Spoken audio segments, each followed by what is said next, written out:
Hi friends, ನಮಸ್ತೆ ಎಲ್ಲರಿಗೂ. ಇವತ್ತು ನಮ್ಮ ಮನೆಯವರ ಜೊತೆ ಸಪ್ತಪದಿ ತುಳಿದು 34 ವರ್ಷ ತುಂಬಿ 35ನೇ ವರ್ಷ ಕಳೆದ ಸಂತಸ.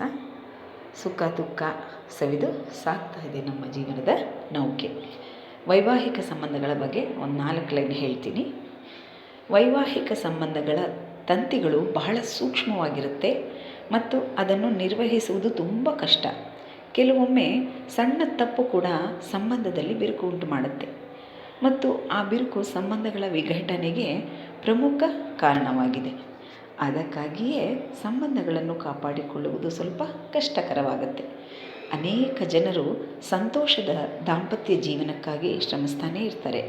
ಆದರೂ ಅವರ ವೈವಾಹಿಕ ಜೀವನದಲ್ಲಿ ಸಮಸ್ಯೆಗಳು ಉಂಟಾಗ್ತಾನೇ ಇರುತ್ತೆ. ನೋಡಿ, ದಾಂಪತ್ಯ ಜೀವನ ಹೇಗಿರಬೇಕು ಅಂದರೆ, ಒಬ್ಬರು ನಾನು ಬಿಟ್ಟು ಹೋಗ್ತೇನೆ ಅಂದರೆ ಇನ್ನೊಬ್ಬರು ನಾನು ಬರ್ತೇನೆ ಅನ್ನೋ ಹಾಗೆ ಇರಬೇಕು. ಪರಸ್ಪರ ತಿಳಿದುಕೊಳ್ಳುವ ಪ್ರಕ್ರಿಯೆ ಜೀವನದುದ್ದಕ್ಕೂ ಸದಾ ಜಾರಿಯಲ್ಲಿರುವ ವ್ಯವಸ್ಥೆಗೆ ದಾಂಪತ್ಯ ಅನಿಸುತ್ತೆ. ಹಾಗೆ ಹಸೆ ಮಣೆ ಏರುವಾಗ ಹಿಡಿದ ಕೈಗಳು ಮಣ್ಣು ಸೇರುವವರೆಗೂ ಬಿಡಬಾರದೆನ್ನುವುದೇ ಮಾಂಗಲ್ಯ ಬಂಧ. ಅಂದರೆ ಅದೇ ನಿಜವಾದ ದಾಂಪತ್ಯ.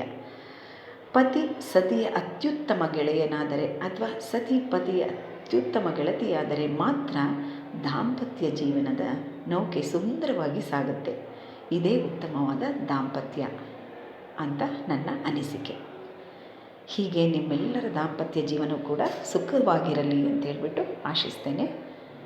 Thank you for watching. ಹೀಗೆ ನನ್ನ ಚಾನಲ್ ಸಬ್ಸ್ಕ್ರೈಬ್ ಮಾಡ್ತಾಯಿರಿ friends. Thank you so much.